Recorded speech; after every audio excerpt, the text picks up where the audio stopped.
Hello everyone, स्वागत है आप लोगों का हमारे यूट्यूब चैनल ग्लैंस एकेडमी पर। दोस्तों, लास्ट क्लास में हम लोगों ने डिस्कस किया था UP R O R O 2023 के लिए, जो कि हम पढ़ेंगे टॉपर्स की कॉपी से। और इसमें हमने शुरू किया था एंशियंट हिस्ट्री, जिसकी एक क्लास ऑलरेडी हो चुकी है और जिसपे ढेर सारा प्यार मिला आप लोगों का, बहुत सारे सपोर्ट्स मिले, चाहे वो टेलीग्राम चैनल पर या यूट्यूब की वीडियो में कमेंट आए पॉजिटिव। तो काफ़ी अच्छा लगा और काफ़ी मोटिवेशन मिला। और सेकंड आज हमारी क्लास रहेगी इसमें, जो कि ये ओरिएंटेड रहेगी पूरी तरीके से प्रीलिम्स और मेंस पे, क्योंकि आर ओ का जो पेपर होता है उसमें प्रीलिम्स में भी ऑब्जेक्टिव होता है और मेंस में भी ऑब्जेक्टिव ही पूछा जाता है। तो हम लोग इस तरीके से इसको डिस्कस करेंगे कि प्रीलिम्स और मेंस दोनों ही कॉन्सेप्ट को बहुत अच्छे से समझें। अगर आप लोगों ने पहली क्लास नहीं देखी तो उसे ज़रूर देख लीजिएगा, लेक्चर 1 लिखा हुआ है, उसको देख के आप आएंगे जब दूसरी क्लास में तो यहाँ पे उन चीज़ों को और भी अच्छे से समझेंगे।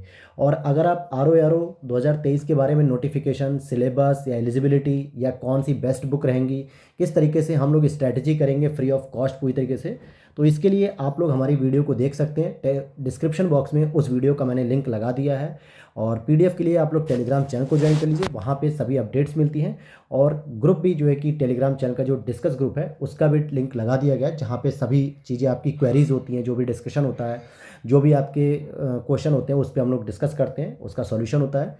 तो ये सारी चीज़ें थी। तो मैं शरद यादव स्वागत करता हूँ आज आप लोगों की अपने इस क्लास में। तो चलिए अब शुरू करते हैं हम लोग आज की अपनी इस क्लास को। लास्ट क्लास में हम लोगों ने प्राचीन और मध्यकालीन इतिहास में सबसे पहले शुरू किया था एंशिएंट हिस्ट्री, जिसमें हम लोगों ने इतिहास को जानने के स्रोत को समझा था कि पुरातात्विक स्रोत कैसे होते हैं और साहित्यिक स्रोत क्या होते हैं। उसमें धार्मिक स्रोत और धर्मनिरपेक्ष जो स्रोत होते हैं साहित्य, उस पर हमने चर्चा की थी। और साथ ही साथ इतिहास का विभाजन भी किया था, जो लिपि और लेखन के आधार पर था कि किसको हम प्री हिस्टोरिक कहेंगे यानी प्रागैतिहासिक काल, किसको हम प्रोटो हिस्टोरिक कहेंगे आद्य ऐतिहासिक काल, और किसको हम ऐतिहासिक काल कहेंगे हिस्टोरिकल जो पीरियड्स होता है। इसके बारे में हमने कल चर्चा की थी लास्ट क्लास में।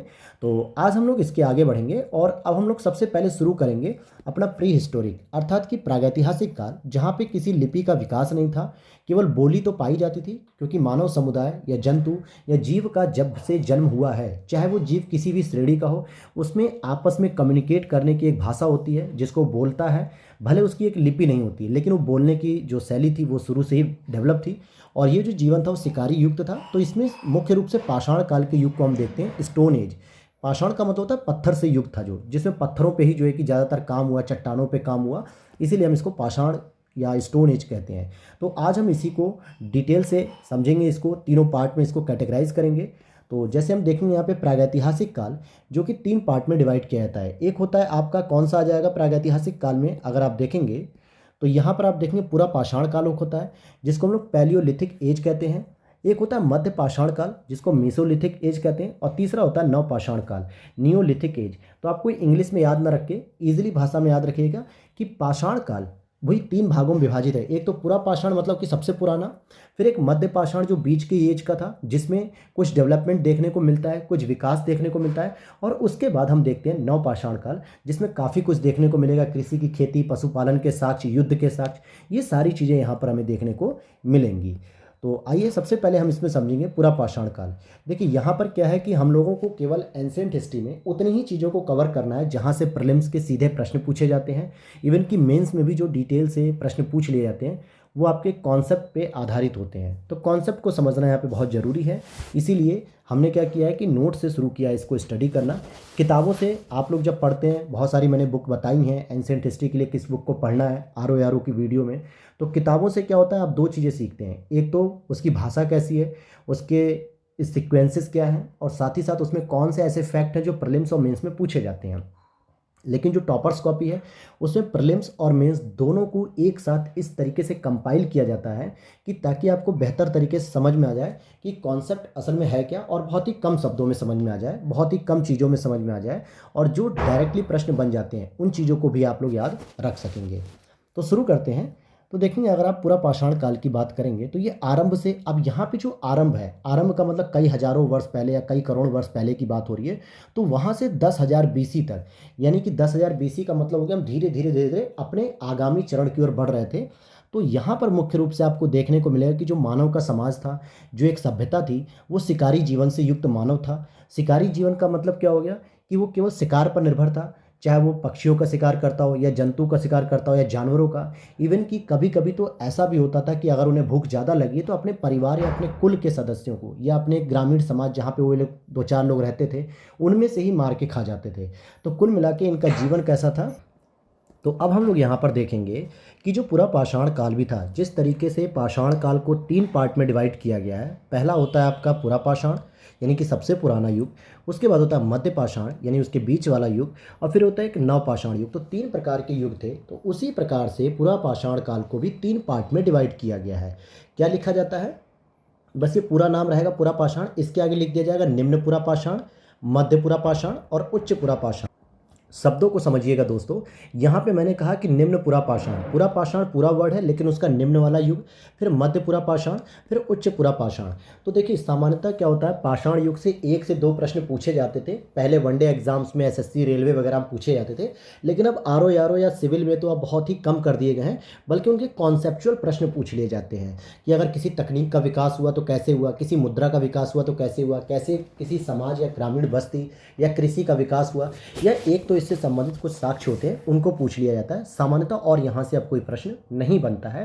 हाँ, नवपाषाण काल में, लेकिन जो ताम्रपाषाण काल, नवपाषाण काल में जो सभ्यता डेवलप हुई थी साउथ इंडिया में यानी महाराष्ट्र में दैमाबाद, जोरवे और राजस्थान में जो सभ्यता, आहार, गिलिंद, इनके बारे में भी प्रश्न पूछा जाता है। तो इनको भी हम लोग डिस्कस करेंगे।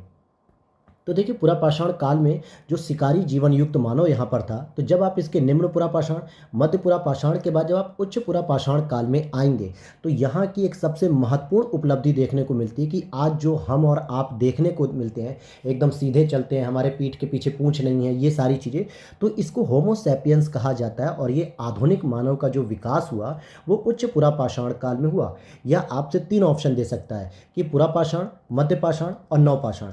तो आप कहेंगे कि पूरा पाषाण काल में होमो सैपियंस यानी आधुनिक मानव का जन्म हुआ। अगर उसने पूरा पाषाण काल में भी 3 डिवीजन कर दिए कि निम्न पूरा पाषाण, मध्य पूरा पाषाण, उच्च पूरा पाषाण, तो आपका उत्तर क्या होना चाहिए, उच्च पूरा पाषाण। तो ध्यान देना, ये प्रश्न अक्सर बन जाता है मेंस के लेवल पर कि होमो सैपियंस या जो आज हम लोग आधुनिक मानव के रूप में अपने आप को देखते हैं, इसका विकास या इसका जन्म पूरा पाषाण के उच्च पूरा पाषाण काल में हुआ था। साथ ही साथ जो भीमबेटका की हम लोग चित्रकला का विकास देखते हैं, जो हम लोग कहते हैं कि हमारे भारत की एक महत्वपूर्ण यह देन है पूरे विश्व में कि सबसे पहले जो चित्रकला का विकास हुआ वो भीमबेटका की गुफा में हुआ। और ये भीमबेटका की गुफा है कहाँ दोस्तों, तो ये मध्य प्रदेश में है। मध्य प्रदेश में जो है कि भीमबेटका की गुफा है और यहीं पर चित्रकला का विकास देखने को मिलता है, क्योंकि यहाँ पे जो पत्थर थे, चट्टानें थी, जो पर्वत टाइप का या यूँ कह दीजिए कि पत्थर को ही, तो उन चट्टानों पे, उन पर्वतों पे, उन पत्थरों पे कुछ डिज़ाइनें बनाई गई हैं, जिसमें पुरुष का अंकन किया गया, महिलाओं का अंकन किया गया, शिकार करते हुए चित्र दिखाए गए हैं, पक्षियों के चित्र बनाए गए हैं। तो यहाँ से यह समझ में आता है कि मानव अपनी सभ्यता के साथ चित्रकला का भी विकास करता हुआ चल रहा था। तो इस चित्रकला का विकास भी या भीमबेटका की गुफा का विकास पूरा पाषाण काल में ही हुआ है। तो यहाँ से कुछ इंपॉर्टेंट जो आपको फैक्ट लग रहे होंगे, आपने प्रीवियस ईयर पेपर देखेंगे या जितने भी आपने एग्जाम दिए हों, तो ऐसे ही प्रश्न बस पूछे जाते हैं। बाकी आप पूरी स्टोरी अगर आप पढ़ भी लेते हो तो वहाँ से ना कोई प्रश्न आता है और ना उसकी अब जानने की आवश्यकता है। तो केवल लिमिटेड चीज़ें पढ़नी है जो एग्ज़ाम में आएगी, बस हमें वही फोकस करना है। हमें इसमें पीएचडी नहीं करनी, ना हमें इसका मास्टर बनना है, केवल अपना एग्ज़ाम निकालना है और इस एग्ज़ाम से फिर आगे बढ़ जाना है अधिकारी लेवल पर। तो ये चीज़ें हैं। तो चित्रकला का जो विकास हम देखते हैं वो भी कब हुआ, पूरा पाषाण युग में भी, वो भी कब, उच्च पूरा पाषाण युग में। और यहाँ पर अगर आप देखेंगे तो क्रोड उपकरणों की प्रधानता, मेंस में यह प्रश्न पूछा जाता है कि जो क्रोड होते हैं या जो सल्क होते हैं, तो अभी सल्क उपकरण की हम बाद में बात करेंगे। क्रोड का मतलब होता है सामान्यतः जो बड़े बड़े पत्थरों की से निर्मित होते हैं। जैसे मान लीजिए कुछ इतने बड़े बड़े पत्थर होते हैं, इनके औजार बनाए जाते हैं, तो इन उपकरणों की प्रधानता थी। अब जैसे आप लोगों से अगर मैं कहूँ कि आप लोगों को एक पेड़ को जो है कि काटना है या किसी चीज़ को काटना है, तो आप क्या करोगे, एक या तो बड़ा औजार लाओगे, कहोगे कि इस काम के लिए बड़े औजार की आवश्यकता है, यानी अगर वो औजार पत्थर का बना हुआ है, बड़े पत्थरों का, तो उसे हम लोग कहते हैं क्रोड उपकरण। तो यहाँ से 2 प्रश्न बन जाते हैं कि मध्य पाषाण काल में आपके सल्क उपकरण यानी कि छोटे पत्थरों का विकास होने लगा और यहाँ पे क्रोड उपकरणों का विकास होता है पूरा पाषाण काल में। जैसे आपको हैंड एक्स देखने को मिलता है, जिसको हम लोग हिंदी में कुल्हाड़ी कहते हैं, गंडासा या गंडक होता है जिससे लकड़ी काटी जाती है, और इसी संस्कृति को चॉपर चॉपिंग संस्कृति भी कहा जाता है। ऐसी संस्कृति कहा था चॉपर चॉपिंग। तो यहाँ पे ये 3 बातें आपको मुख्य रूप से याद रखनी है कि भीमबेटका जो गुफा है वो उच्च पूरा पाषाण काल, आधुनिक मानव जो होमो सैपियंस है वो भी पूरा पाषाण काल में है, और क्रूड उपकरण अर्थात बड़े उपकरणों के जो पत्थर थे, बड़े पत्थरों से जो निर्मित उपकरण थे, उसका विकास पूरा पाषाण काल में देखने को मिलता है। इसके बाद हम आते हैं मध्य पाषाण काल में। जब हम पूरा पाषाण काल के युग से निकलकर मध्य पाषाण काल में प्रवेश करते हैं, लगभग 10,000 बीसी से लेकर 6,000 बीसी तक, यानी तो इसमें सबसे बड़ा परिवर्तन देखने को मिलता है कि जो अभी तक मानव अज्ञानता के कारण या कम नॉलेज के कारण बड़े बड़े पत्थरों से उपकरण बनाता था, अब उसको क्या हुआ कि एक नॉलेज हुआ अपनी चित्रकला के माध्यम से या अपनी तकनीकी ज्ञान के माध्यम से, तो उसने छोटे उपकरणों का प्रयोग करना शुरू कर दिया। और यहाँ पे हमको देखने को मिलता है कि उपकरणों की एक एडवांस टेक्नोलॉजी का वो लोग प्रयोग करने लगे। और सल्क उपकरण का मतलब क्या होता है? छोटे पत्थरों का प्रयोग करना है। तो बड़े पत्थर को अगर मैं कहूँ आपसे कि पक्षियों को मार के गिराना है, अगर मान लो कोई पेड़ पे पक्षी बैठा, उसे आपको गिराना है मार के, तो आप बड़ा पत्थर तो नहीं फेंक पाओगे, लेकिन छोटे पत्थर को फेंक लोगे, या उसका भाला बना के, या उसका जो है कि कोई छोटा सा पत्थर का औजार बना के। आप लोग अपने गांव में जब अमरूद तोड़ते हैं, आम तोड़ते हैं, तो बड़े पत्थर को उठा के फेंकते हैं, छोटा सा पत्थर। तो ये चीज़ बताता है।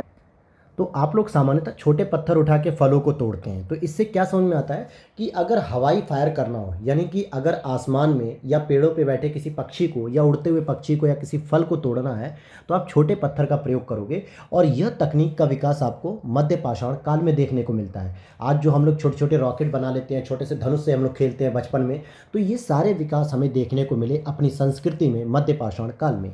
इसीलिए हम कहते हैं कि यहाँ पे प्रक्षेपास्त्र, प्रक्षेपास्त्र किसको कहा जाता है?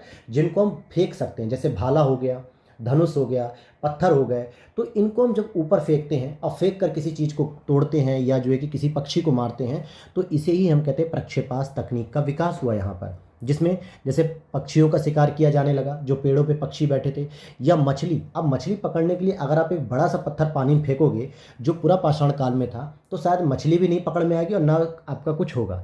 लेकिन अगर आप छोटा सा एक तीर बनाओगे, पत्थर का ही जो बनता था तीर, उससे अगर आप भेदते हो, तो मछली पे निशाना लग जाता है और मछली का शिकार हो जाता है। तो ये इसकी एक महत्वपूर्ण विशेषता थी। ए पॉइंट में मैंने बताया कि सल्क उपकरण और क्रूड उपकरणों में अब आपको अंतर समझ में आ गया होगा। दूसरी इसकी विशेषता क्या थी कि पशुपालन यहाँ पर देखने को प्रारंभ हो जाता है। क्यों होता है? क्योंकि भाई लोगों को जब देखने को लगा कि शिकारी जीवन से अब हमारा भरण पोषण नहीं हो रहा है, अब हमें कुछ फसलों को भी उपजाना चाहिए, तो फसल तो बाद में लेके आते, लेकिन पहले ये लोग पशुपालन को प्राप्त करते हैं। और पशुपालन यहाँ पे शुरू होता है, जिसके सर्वप्रथम साक्ष्य जो आपको कहाँ मिलेंगे? बागौर में मिलेंगे। और ये बागौर कहाँ है? राजस्थान में है। राजस्थान के एक ज़िले में स्थित है ये बागौर। यहीं पर सबसे पहले पशुपालन के हमें प्रारंभ होने के साक्ष्य मिलते हैं कि लोगों ने पशुओं को पालतू बनाना शुरू किया। अभी आपसे एक प्रश्न है कि ये बताइएगा कि सबसे पहले किस जानवर को पालतू बनाया गया? उस जानवर का आपको नाम कमेंट बॉक्स में बताना है। साथ ही साथ अब यहाँ पर बात क्या है, अगर आज ही देखेंगे तो आप बहुत सारी न्यूज़ में घटनाएं सुनते होंगे कि इस घर के व्यक्ति के 10 भैंसों की चोरी हो गई, या किसी जानवर की चोरी हो गई, या इस तरीके से आप देखोगे पशुओं के लिए युद्ध हो जाता है। तो अब क्या है, गवर्नमेंट ने क्या किया है कि हर एक जानवर का एक आधार कार्ड बना रखा है, उसके पीठ पे मुहर होती है, या उसके कान में लॉकेट बना होता है ना, जैसे आप लोग कुंडल वगैरह या कोई भी रिंग पहनते हो, उस तरीके से जानवरों के भी कान में पहनाया जा रहा है, ताकि पशुपालन को लेकर संघर्ष की स्थिति कम हो। प्राचीन काल में तो ऐसा नहीं था। तो प्राचीन काल में हमें पशुओं के लिए युद्ध देखने को मिलता है, आक्रमण देखने को मिलता है, क्योंकि आज ज़मीन के लिए लड़ाई होती है, आज जो है कि फसलों के लिए लड़ाई हो रही है, जानवरों के लिए लड़ाई हो रही है। सामान्यतः ज़मीन में क्या होता है, बंटवारे को लेकर लड़ाई हो जाती है। लेकिन जिस समय ज़मीन का कोई महत्व नहीं था, कृषि का कोई महत्व नहीं था, उस समय केवल पशुपालन के साक्ष्य थे, पशुपालन हो रहा था, तो युद्ध उसी के लिए होगा, क्योंकि हर व्यक्ति अपनी संपत्ति के लिए युद्ध करता है। पशुपालन उसकी संपत्ति थी। अब कोई गाय अगर मैं खरीद के लाऊं और आप लोग मुझसे छीन लो, तो जाहिर सी बात है यहाँ पे युद्ध होगा कि भाई ये गाय मैं खरीद के लाया हूँ तो ये मेरी होनी चाहिए। तो इसीलिए पशुओं के लिए आक्रमण और युद्ध जैसी परंपराएं देखने को मिलती हैं।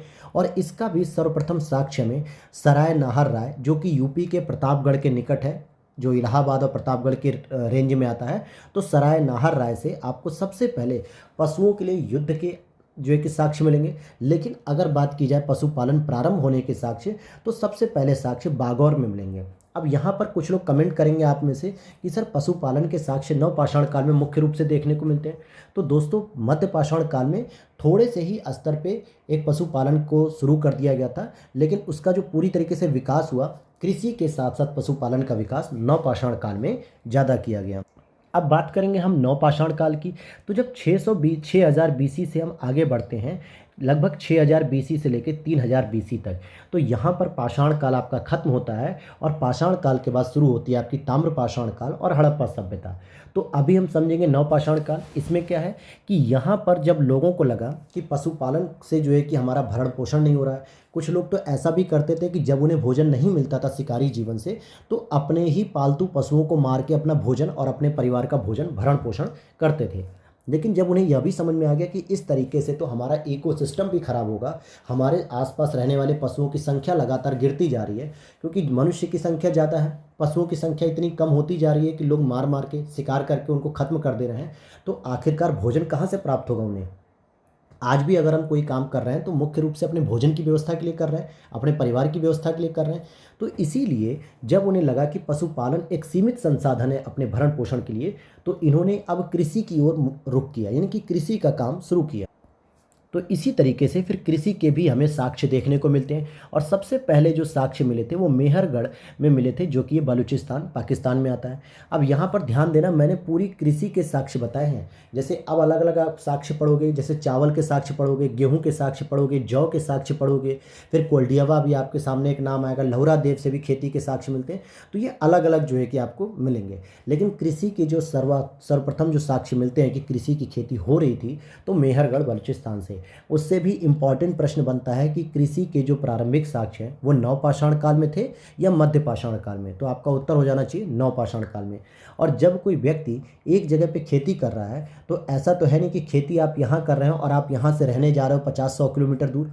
इसका मतलब आप जिस ज़मीन पर खेती कर रहे हैं उसी ज़मीन के आसपास अपना आप घर बनाएंगे, और अगर 1-2 लोग, 10 लोग, 20 लोग मिलकर खेती कर रहे हैं, तो वहीं उनके रहने की व्यवस्था भी होगी, वहीं उनके पानी पीने की व्यवस्था होगी।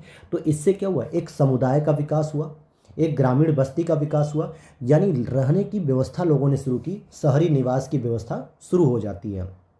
तो इसीलिए यहाँ पर आपको स्थायी निवास देखने की बात समझ में आती है, और यहीं से गांव का विकास होना शुरू होता है। क्योंकि कोई भी व्यक्ति आप गांव में देखेंगे तो व्यक्ति क्या करता है, गांव में अपने उनके घर होते हैं और घरों के आसपास ही उनकी कृषि की ज़मीनें होती हैं, जिस पे वो फसल पैदा करते हैं, उत्पादन करते हैं, अपने बच्चों का, अपने परिवार का भरण पोषण करते हैं, और उससे कुछ अनाज को बेचते भी हैं बाज़ार में, जिससे कुछ अपने ज़रूरत की, आवश्यकताओं की चीज़ों को खरीदें। तो कहीं भी आप नोटिस करोगे गांव के लोग ऐसा नहीं है कि यहाँ रहते हैं अपने गांव में और 100 किलोमीटर दूर खेती कर रहे हैं, यानी अपनी खेती वाली ज़मीन के आसपास ही रहना शुरू करते हैं। तो आज जो हम कल्चर देखते हैं कि ज़मीन के आसपास जो लोग रहते हैं वो कैसे शुरू हुआ, तो नवपाषाण काल में ही स्थायी निवास देखने को मिला, गांव का विकास देखने को मिला। और जब लोग रहने लगे एक जगह पे ही, तो उन्होंने मृतभांड का विकास किया। मृतभांड क्या होते हैं, मिट्टी के बर्तन।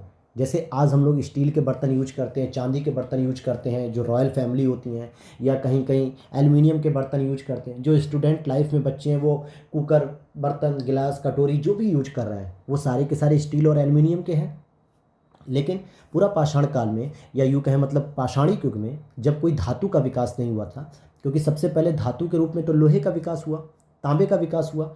तो जब तक जो है कि कोई धातु का विकास नहीं हुआ था, तो उन्हें अपने भोजन को पकाने के लिए, आपके घरों में दादी या नानी होंगी तो आप उनसे पूछिएगा कि पहले मटकी वगैरह में खाना बनता था, जो मिट्टी के पात्र हुआ करते थे, हांडी जिसे हम कहते हैं। आज आप लोग दुकानों पे जाते होंगे तो हांडी चिकन, हांडी पनीर, हांडी मटन, जो हांडी वर्ड होता है ना, मटका जो होता है, या मटका चाय सुनते होंगे आप लोग, कुल्हड़ चाय, तो पहले मिट्टी के बर्तन में ही भोजन बनाया जाता था, हमारे पूर्वज बनाते भी थे। तो नवपाषाण काल में भी मृदभांडों का निर्माण हुआ, अर्थात मिट्टी के बर्तन बनने शुरू हुए, जिसमें कोई खाना खा रहा है, कोई पानी पी रहा है, कोई भोजन पका रहा है। तो ये सारी व्यवस्थाएं भी उनको वहीं से देखने को मिली। और साथ ही साथ इसी नवपाषाण काल के अंतिम समय में, जब नवपाषाण काल समाप्त होता हुआ दिख रहा था 3000 बीसी के आसपास, तो वहाँ पे सबसे पहले एक धातु का प्रयोग किया गया, और वो धातु थी तांबा। अब ध्यान देना कि नवपाषाण में पत्थर का प्रयोग तो हो ही रहा था, लेकिन अब तांबा भी हमें देखने को मिल गया। तो पत्थर प्लस तांबा जो था, पत्थर और प्लस तांबा, जब इन दोनों का मिश्रण शुरू होगा तो इसी को हम लोग क्या कह देंगे, ताम्र पाषाणिक। ताम्र यानी तांबा और पाषाणिक मतलब पत्थर। तो पाषाण के युग से आगे बढ़ते हुए हम लोगों ने ताम्र पाषाणिक व्यवस्था को प्रयोग किया, जिसको अभी हम लोग अगले पेज पर पढ़ेंगे। तो इस तरीके से आप देख सकते हो कि ताम्र पाषाण काल में इसका प्रयोग ज़्यादा होने लगा, और इन्हीं सब विशेषताओं के कारण ही इन्हीं सब विशेषताओं के कारण ही आपको नवपाषाण काल को क्या कहा जाता है, क्रांति का काल कहा जाता है। ध्यान दीजिएगा, क्यों?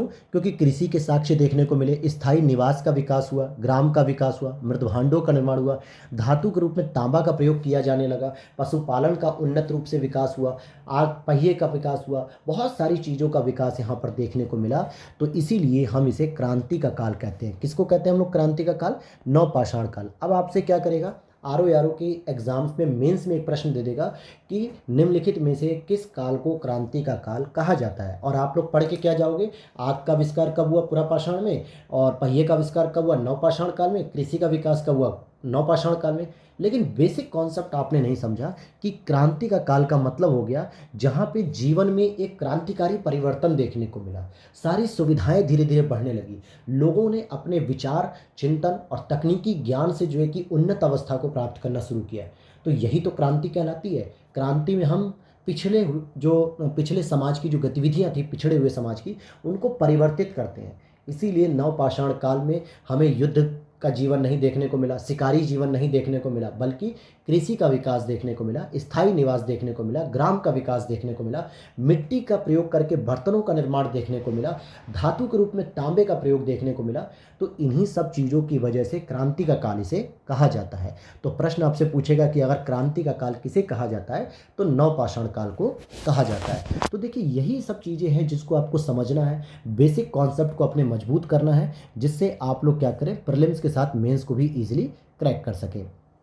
अब हम बात करेंगे जो हमारा मानव विकास क्रम हुआ है। आइए, उससे पहले मैं आपको थोड़ा सा ये बता दूं कि जैसे आप क्रोड उपकरणों की बात कर रहे थे, सल्क उपकरण की बात कर रहे थे, मान लीजिए पत्थर 1 है और ये पत्थर 2 है। जब हम इसे आपस में टकराते हैं तो जब टकराव करा के क्या होता है, 2 अलग अलग टुकड़े निकल आते हैं। अब आप कहोगे सर ये तो ऑलरेडी पहले से टुकड़े हैं, मैं मानता हूँ, लेकिन ये दोनों ही बड़े पत्थर हैं। जब हम इन्हें आपस में टकराते हैं तो क्या होता है, कुछ छोटे छोटे पत्थरों में टूट जाते हैं। आप जो घरों में ईंटें लगती हैं, आप उन्हें जब तोड़ते हो आपस में लड़ा के 2 ईंटों को, चेक करते हो कि ईंटें अच्छी हैं या बेकार क्वालिटी की हैं, तो वो ईंटें कई टुकड़ों में टूट जाती हैं।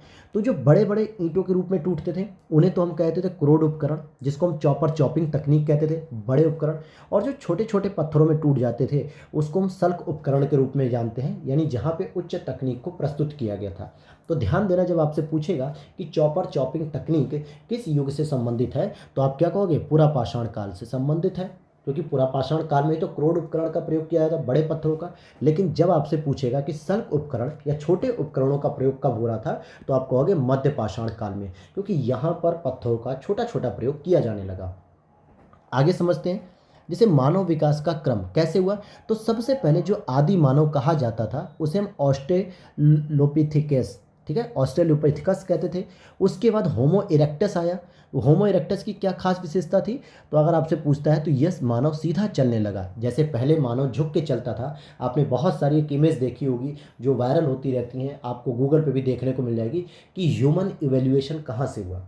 पहले एक जानवर से कैसे मानव थोड़ा सा चिंपैंजी के रूप में खड़ा हुआ, गोरिल्ला के रूप में, फिर मानव सीधा होकर खड़ा होने लगा, फिर आज के मानव तक उसका विकास हुआ।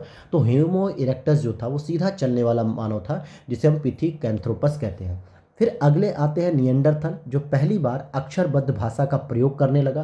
फिर आता है क्रोमैग्नन, और फिर उसके बाद वर्तमान में आता होमो सैपियंस। और इसका विकास कहाँ देखने को मिला, पुरापाषाण काल के भी उच्च वाले युग में, यानी उच्च पुरापाषाण काल में देखने को मिला। तो अब आप आइडिया लगा सकते हो कि मानव सभ्यता कितनी पुरानी है। अभी हम यहाँ पर पहुँचे हैं उच्च पुरापाषाण काल में, और इससे पहले के सारे विकास जो है कि आपके पुरापाषाण में कौन से, निम्न पुरापाषाण काल में हुए, क्योंकि मैंने 3 पार्ट में डिवाइड किया था, निम्न पुरापाषाण, मध्य पुरापाषाण और उच्च पुरापाषाण। पुरापाषाण को भी मैंने 3 डिवाइड किया था। तो उसी में ये आप देख सकते हो कि कितनी पुरानी हमारी मानव सभ्यता है। अब हम इसी में देखेंगे कि नवपाषाण काल 2 तरीके से होती है। एक तो थी धातु रहित, जो अभी हम लोग पढ़ रहे थे, जिसमें केवल पाषाण का प्रयोग किया जा रहा था। लेकिन जैसे नवपाषाण काल अंतिम पड़ाव की ओर थी, अंतिम सफर की ओर थी, तो वहाँ पर एक धातु का प्रयोग किया गया, धातु की खोज हुई, और उस धातु का नाम था तांबा। तो वहाँ पर क्या किया गया, नवपाषाण काल के उस युग में, जिसको हम धातु सहित कहेंगे, जिसमें तांबा और पाषाण दोनों का ही प्रयोग किया जाने लगा, तो इसीलिए इसको ताम्र पाषाण काल कहा जाने लगा। तो ये कोई अलग से युग नहीं आया दोस्तों, ये कोई अलग से कोई सभ्यता का डेवलपमेंट नहीं हुआ, बल्कि यहाँ पर आप समझेंगे कि ताम्र पाषाण काल का विकास कैसे हो रहा है। तो नव पाषाण काल जो कि धातु रहित चल रहा था, लास्ट होते होते जब उसने तांबे की खोज कर ली तो वहाँ से उसने तांबा का प्रयोग किया और पत्थर का प्रयोग करना नहीं छोड़ा, यानी तांबे का भी प्रयोग किया और पत्थर का भी प्रयोग किया, इसीलिए इसको ताम्र पाषाण काल हम कहते हैं। और यहाँ पर फिर दोनों के उपकरण मिलते हैं, पत्थर के उपकरण भी हमें देखने को मिलते हैं, फिर चाहे वो क्रोड हो बड़े पत्थर वाले या फिर वो सल्क हो छोटे पत्थर वाले, लेकिन इसके साथ साथ हमें तांबे का भी जो है कि औजार देखने को मिलने लगे। तो इससे हमारा फ़ायदा क्या हुआ कि कृषि की अर्थव्यवस्था और बेहतर होने लगी, तांबे के प्रयोग से ग्रामीण विकास और तेज़ी से हुआ और लोगों में स्थायी निवास की प्रवृत्ति का विकास हुआ, यानी पलायन वाली स्थिति समाप्त हो गई। लोग एक ही जगह पर अपनी कृषि की अर्थव्यवस्था में सुधार कर रहे थे, अपने ग्रामीण विकास को बढ़ावा दे रहे थे और वहीं पर वो अपना स्थायी निवास बनाकर रहने लगे। तो ऐसे में ताम्र पाषाण काल में आप देखेंगे कि कुछ संस्कृतियों का विकास हुआ जिन्हें हम ग्रामीण संस्कृति कहते हैं, क्योंकि ताम्र पाषाण काल के बाद जो हड़प्पा काल की सभ्यता आएगी वही पहली नगरीय सभ्यता होगी। कैसी सभ्यता होगी? वो नगरीय सभ्यता। लेकिन इससे पहले जितनी भी सभ्यताएं थीं वो सारी की सारी सभ्यताएं कैसी थी? ग्रामीण सभ्यता थी। तो मुख्य रूप से आप देखेंगे कि जो ताम्र पाषाण कालीन सभ्यता है यह कृषक ग्रामीण संस्कृतियां थीं, जहां मातृ देवी ज़्यादा प्रचलित थी। और यही कारण था कि मातृ देवी का प्रचलित होने के कारण ही हड़प्पा सभ्यता में भी मातृ देवी की पूजा देखने को मिलती है, क्योंकि हम कोई भी चीज़ सीखते हैं तो अपने पूर्वजों से ही सीखते हैं दोस्तों। तो हड़प्पा में रहने वाले जो निवासी थे, हड़प्पा संस्कृति के लोग, इन्होंने भी अपने पूर्वज ताम्र पाषाणिक लोगों से सीखा कि मातृ देवी की पूजा करना शायद ज़्यादा बेहतर है।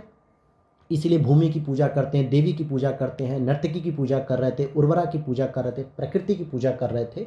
तो ये सारे प्रमाण हमें देखने को मिलते हैं कि हड़प्पा संस्कृति में जो मातृ देवी का प्रचलन देखने को मिला वो ताम्र पाषाणिक काल से देखने को मिला। तो इसमें आपसे क्या पूछा जाता है प्रीलिम्स और मेंस में, ये जो संस्कृतियां हैं, आहार या बनास संस्कृति, मालवा संस्कृति, जोरवे संस्कृति, तो यहाँ से एक एक प्रश्न आपसे हर बार पूछा जाता है। जब मैं प्रीलिम्स जो प्रीवियस ईयर पेपर हैं जब मैं इनको सॉल्व कराऊंगा तो आप वहाँ देखोगे कि यहाँ से एक प्रश्न हर बार रख दिया जाता है। तो पहले नंबर पे आती है आहार या बनास संस्कृति, जो कि राजस्थान में फलती है फूलती है। और यहाँ पे जो प्रमुख स्थल है आहार है, बालाथल है, गिलुंद है। अब आपसे प्रश्न क्या पूछेगा कि गिलुंद जो है कि किस राज्य में संस्कृति के रूप में डेवलप हुआ? तो गिलुंद आपको याद रहना चाहिए राजस्थान में था। या यह भी पूछा जा सकता है कि गिलुंद किस ग्रामीण संस्कृति से संबंधित है, आहार से संबंधित है या मालवा से संबंधित है या जोरवे से संबंधित है। तो ये कुछ प्रमुख स्थान हैं जिनको आपको रट लेना है, क्योंकि प्रीलिम्स और मेंस दोनों में ये सीधे प्रश्न के रूप में बनते हैं। गिलुंद की एक विशेषता थी कि यहाँ पे पकी ईंटों के साक्ष्य देखने को मिले, यानी पहली बार यहाँ पे ईंटों के पके होने का साक्ष्य मिलता है। और आहार क्या इंपॉर्टेंट है, इसे ताम्रवती भी कहा जाता है, क्योंकि जो तांबे की जो धातु डेवलप हुई वो सबसे अधिक आहार के रूप में, यानी ताम्रवती जिसे कहते हैं, राजस्थान में। और आज भी अगर आप देखोगे तो खेतड़ी जो कि हम लोग पढ़ते हैं, झुंझुनू या खेतड़ी का जो क्षेत्र है वहाँ पे तांबे का आज भी सबसे अधिक उत्खनन मिलता है।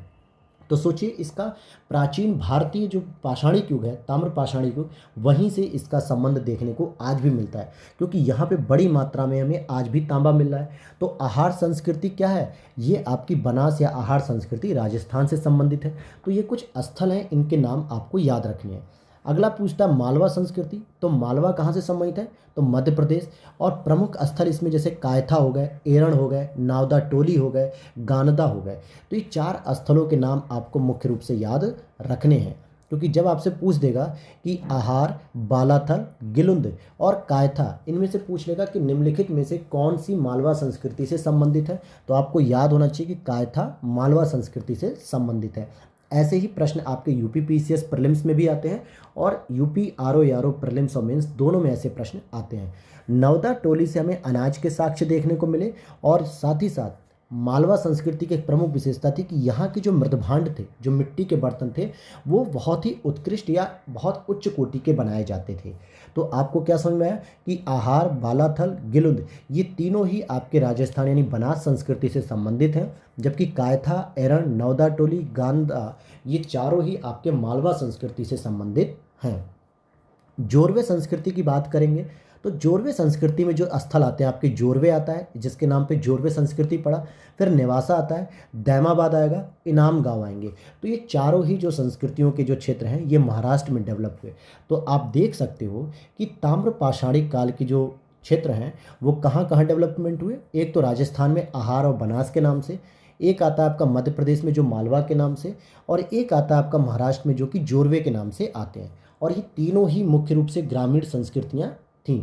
तो जोरवे संस्कृति अर्थात महाराष्ट्र में जैसे दैमाबाद, और दैमाबाद को तो आप लोगों ने पढ़ा भी होगा कि हड़प्पा सभ्यता का सबसे दक्षिणी बिंदु था, जो गोदावरी नदी के तट पे था, तो सबसे दक्षिणी बिंदु था ये। और साथ ही साथ इनाम गांव भी है, नेवासा है, जोरवे है। नेवासा को कई बार यूपी पीसीएस प्रीलिम्स में मैचिंग के लिए पूछ लेता है कि नेवासा किस स्थल से संबंधित है, तो ये महाराष्ट्र से संबंधित है। तो ऐसे ये प्रश्न जो है कि मैं आपको टॉपिक बता रहा हूँ जो इम्पॉर्टेंट है और जहाँ से सीधा प्रश्न यहाँ पे रखा जाता है।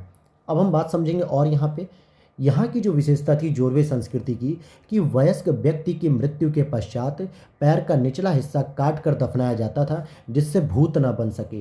अर्थात ऐसा यह माना जाता है कि जोरवे संस्कृति के लोगों में अंधविश्वास के प्रमाण देखने को मिलते हैं कि अगर व्यक्ति के पैर नहीं काटेंगे तो भूत पिशाच बन के उनके परिवार या उनके समुदाय या उनके गाँव को डराएगा, इसलिए पैर काट दो, न रहेगा पैर न वो चल सकेगा।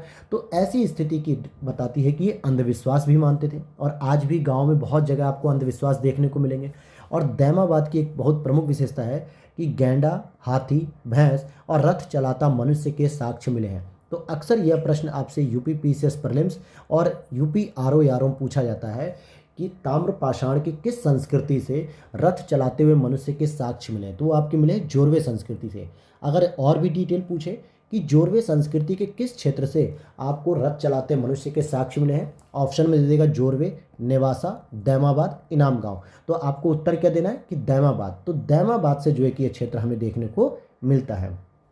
तो ये तो था आज हमारा जो हम लोगों ने पढ़ा इस चीज़ को, कि पाषाणिक सभ्यता में हमने पूरा पाषाण को समझा, मध्य पाषाण को समझा और नवपाषाण को समझा। और क्यों नवपाषाण को क्रांति का काल कहा जाता है, जैसे प्रश्न ये मेंस में बनते हैं, तो इसके बारे में भी आपने अच्छे से समझ दिया। और क्या होते हैं आपके क्रूड उपकरण और क्या होते हैं आपके सल्क उपकरण, जिसको हम चॉपर चॉपिंग या सल्क तकनीक कहते हैं, यह भी आपने सीखा।